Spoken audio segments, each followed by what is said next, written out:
आपल्या दैनंदिन आयुष्यात आपण शरीर शुद्धीसाठी अंघोळ करतो, कपडे स्वच्छ ठेवतो, घर स्वच्छ करतो. आपण बाह्य स्वच्छतेला खूप महत्त्व देतो, कारण आपल्याला दिसणारी स्वच्छता अधिक महत्त्वाची वाटते. पण कधी विचार केलाय का की आपल्या अंतर्मनाची शुद्धता किती महत्त्वाची आहे ते? शरीराची स्वच्छता आपण दररोज करतो, पण मन आणि आत्म्याची स्वच्छता करण्यासाठी काय करतो?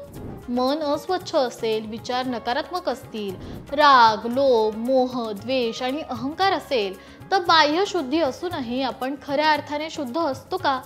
आत्मशुद्धी हा एक असा विषय आहे जो आपल्याला जीवन अधिक सकारात्मक, शांत आणि आनंदमय बनवायला मदत करतो. आत्मशुद्धी म्हणजे फक्त धार्मिक विधी नव्हे, तर आपल्या विचारांची, भावनांची आणि कृतीची शुद्धता साधणे. आजच्या धावपळीच्या युगात ताणतणाव, चिंता आणि नकारात्मक विचार यामुळे आपली आत्मिक शुद्धता हरवत चालली आहे. त्यामुळेच आत्मशुद्धी हा एक अत्यावश्यक भाग ठरलाय. या शुद्धतेशिवाय आपण खरी आनंद प्राप्ती करूच शकत नाही.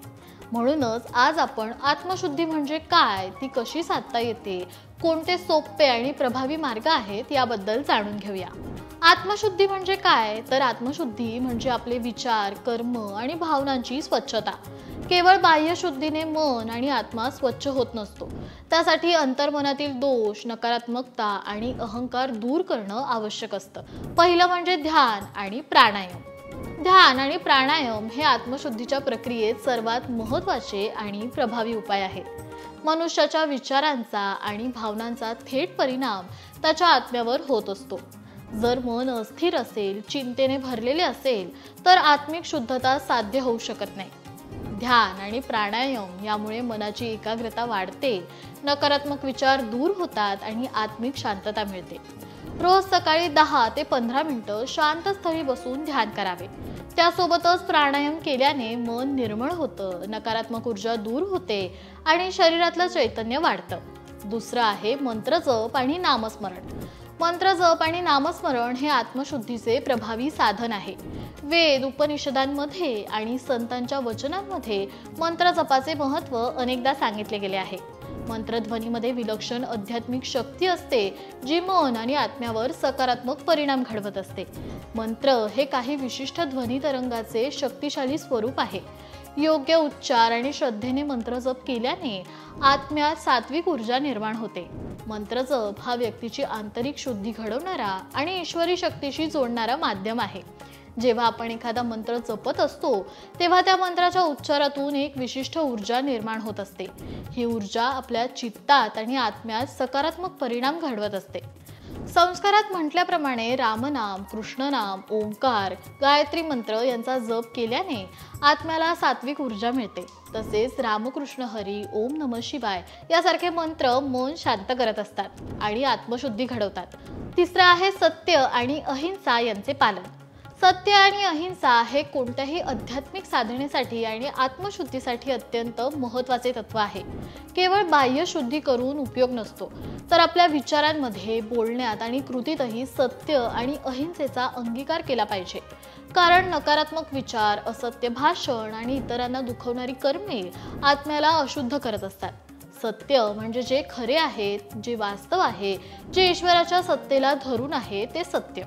स्वतःशी आणि इतरांशी प्रामाणिक राहणं, निस्वार्थीपणे विचार करणं, कोणालाही फसवू नये, आडपडदा न ठेवणं हे सत्याचं स्वरूप आहे. अहिंसा म्हणजे केवळ शारीरिक हिंसेपासून दूर राहणं नव्हे, तर आपल्या शब्दांमधून, कृतीतून आणि विचारांमधून कोणालाही इजा होणार नाही याची दक्षता घेणं ही खरी अहिंसा असते. सत्यप्रियता आणि अहिंसा आत्मिक उन्नतीला मदत करत असतात. चौथा आहे क्षमा आणि प्रेमभावना जोपासणं. आपल्या आयुष्यात आपल्याला अनेक जण दुखावतात. कुणी आपल्या भावना दुखवतं, कुणी आपल्याशी कटू वागतं, तर कुणी आपल्या अपेक्षाभंगांचं कारण ठरतो. अशा वेळी राग, द्वेष, सूड आणि असूया या भावना मनात घर करून राहतात.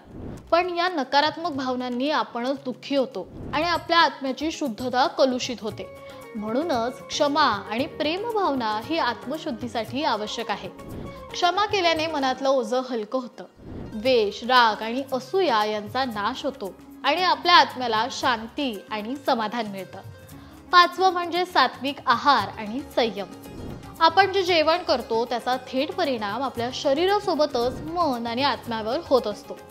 आहार शुद्ध असेल तर विचार शुद्ध होतात आणि विचार शुद्ध असतील तर आत्माही निर्मळ राहतो. म्हणूनच सात्विक आहार आणि संयम हे आत्मशुद्धीसाठी अत्यंत आवश्यक घटक असतात.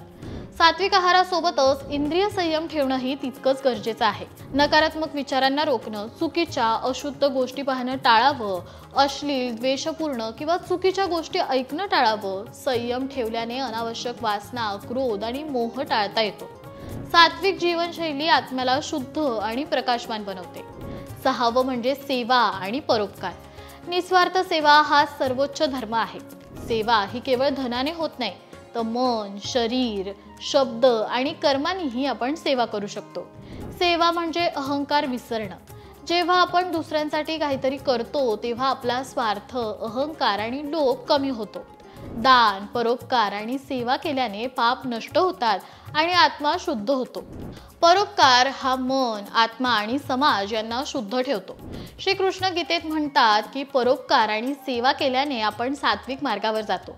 दुसऱ्यांना मदत केल्यावर मनात जी शांती आणि समाधान मिळतं ती कोणत्याही भौतिक वस्तूने मिळू शकत नाही. सेवा करणारा व्यक्ती कधीही दुःखी राहत नाही, कारण त्याला आत्मशुद्धीचा आणि ईश्वर कृपेचा अनुभव येतो. 7वं म्हणजे स्वाध्याय आणि सत्संग. स्वाध्याय आणि सत्संग हीच खरी आध्यात्मिक प्रगतीची गुरुकिल्ली आहे. स्वतःचा अभ्यास म्हणजे स्वाध्याय. यामध्ये धार्मिक ग्रंथांचे वाचन, संत वचने, भगवद्गीता, उपनिषदे, रामायण, महाभारत, वेद पुराणे यांच्या अभ्यासाचा समावेश असतो. चांगल्या विचारांचा, सद्गुणी लोकांचा आणि सत्पुरुषांचा सहवास म्हणजे सत्संग. भगवंताचं कीर्तन, प्रवचन, साधू संतांचे विचार ऐकणे हेही सत्संगात येतं. संत महात्म्यांच्या विचारांमध्ये आत्मशुद्धीची ऊर्जा असते. चांगल्या लोकांच्या सहवासात राहिल्यास आपल्यावर सकारात्मक परिणाम होत असतो. आत्मशुद्धी ही आपल्या अंतर्मनाचा स्वच्छ आरसा आहे. ध्यान, सेवा, सत्य, क्षमा आणि सात्विक जीवनशैली यामुळे आपला आत्मा शुद्ध, निर्मळ आणि प्रकाशमान होतो. तुम्ही पण आजपासूनच आत्मशुद्धीच्या मार्गावर पाऊल टाका आणि आपल्या जीवनाला एक नवीन दिशा द्या. तुम्हाला याबाबत आणखीन काही शंका असतील तर तुम्ही आम्हाला कमेंटमध्ये विचारू शकता.